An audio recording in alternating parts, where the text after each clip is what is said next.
สบายดีทุกคนมาพบกับอาจารย์อีกครั้งหนึ่งเนาะในค่ำคืนของมื้อวันที่24พฤศจิกายนปี2024ซึ่งตรงกับวันอาทิตย์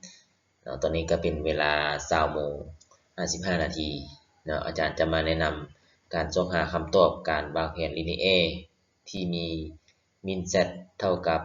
4x บวก 3y เนาะภายใต้เงื่อนไข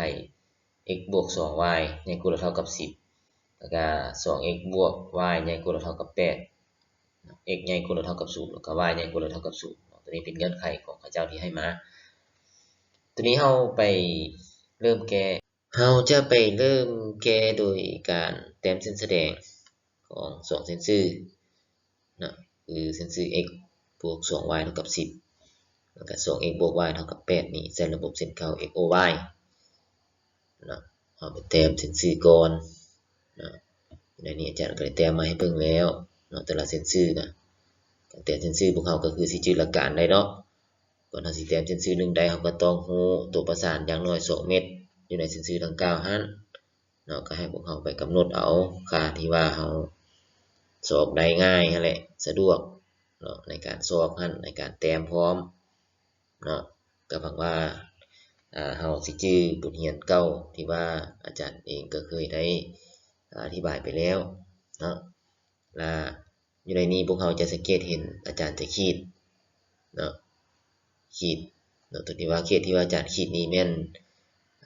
เขตใจผลร่วมกันเนาะของ2อสมผลเนาะที่ว่าเพิ่นได้ให้เงื่อนไขมาในเบื้องต้นหั่นเนาะที่จริงแล้วมันก็จะลามขึ้นมาพี่แหละเขตใจผลของมันเนาะแต่ว่าอาจารย์ก็ได้ขีดเอาแต่บรรดาเขตเหล่านี้เพราะว่าให้พวกเราเห็นได้จะแจ้งแล้วก็เบิ่งได้ง่ายเด้เนาะบ่สับสนอาจารย์ก็เลยขีดแต่จะเฉพาะเท่านี้ก่อนเนาะแล้วก็พวกเราก็คือสิสังเกตเห็นได้ง่ายขึ้นเนาะการแก้บุลเลขของเราในมื้อนี้จุดประสงค์ก็แม่นหาค่าน้อยสุดของ z นั่นแหละค่าน้อยสุดของ z ถือว่าเราก็จะได้เบิ่งอยู่3จุดเนาะซึ่งอาจารย์ก็ได้หมายไว้เนาะจุดที่1ก็เป็นจุด A ที่มีตัวประสานแม่น0กับ8จุดที่2ก็เป็นจุด B ที่มีตัวประสานแม่น2กับ4จุดที่3ก็แม่นจุด C จุดนี้เนาะที่มีตัวประสานแม่น10กับ0เนาะยูแกน x มัน10ยูแกน y ก็เป็น0เนาะก็จะสังเกตเบิ่งอยู่3จุดนี้ว่าจุดใดเวลาที่ว่าเอาตัวประสานเนาะของแต่ละเม็ดไปแทนใส่เงื่อนไขของบนเลขที่ว่าเพิ่นให้มาหั่นแล้วมันออกมามีค่าน้อยสุดแล้วก็ถือว่าเราก็จะสรุปเอาตัวนั้นเลยเนาะเราก็ไปเบิ่งวิธีแทนเราก็จะแทนให้ค่าของ x กับค่าของ y นี่ตามบรรดาเม็ดที่ว่าอาจารย์ได้วางไปหั่นเนาะใส่สมผลก็คือสมผลมินของ z นี่เท่ากับ 4x บวก 3y นี่นะก็เวลาแทนเอาตัวอย่างว่าแทนเม็ด A เนาะก็ x เท่า0นี่เนาะ0คูณ4ก็เป็น0แล้วก็ y เท่า8 38กับ24บวก0ก็ออกเป็น24นี่ได้ค่าของ z มาตัวเนาะทำเป็น b คือกันb นี่อาจารย์ก็ได้อธิบายไปอยู่นำเส้นแสดงแล้วเนาะก็ตัวประสานอยู่แกน x ก็เป็น2แกน y ก็เป็น4เนาะเอาก็เอาค่าของ x ของ y เนี่ยมาแทนใส่สมมุตินี้ก็จะได้ค่าของ z มาคือเท่ากับ20เนาะ2คูณ4มันออก8 3คูณ4มันออก12 8บวก12ก็เป็น20เนาะแล้วหลังจากนั้นก็อยู่เม็ด c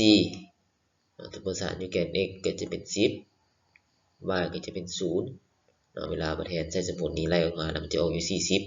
40แล้วมันจะมีอยู่3ค่ามี24 20 40จะว่าค่าที่น้อยสุดก็เป็น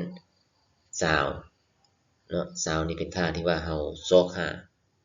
เนาะบนเลขเพิ่นให้ซอกหาแหละ20เนาะเพราะว่ามันเป็นค่าที่น้อยสุดเด้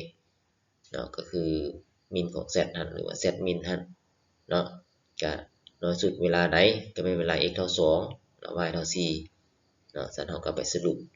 ได้ก็ z นี่มีค่าน้อยสุดเมื่อ x เท่ากับ2 y เท่ากับ4และ z min นี่เท่ากับ20 อันนี้ก็เป็นขั้นตอนในการเสาะหาคำตอบของบทเลขบทนี้ก็หวังว่าวิดีโอนี้จะช่วยให้พวกเราเข้าใจในบทเรียนได้บ่หลายก็น้อยเนาะและให้พวกเราจงนำใช้ครบรู้ในจุดนี้เนาะไปพัฒขยายเนาะ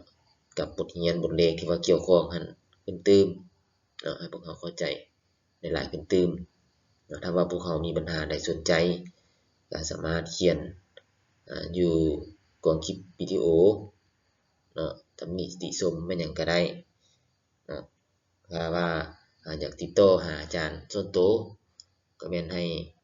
ฝากชื่อแล้วก็เบอร์WhatsApp ไว้เนาะเพราะว่าผ่านมาก็มีนักเรียนบางน้องเนาะก็อยากติดต่อหาอาจารย์ก็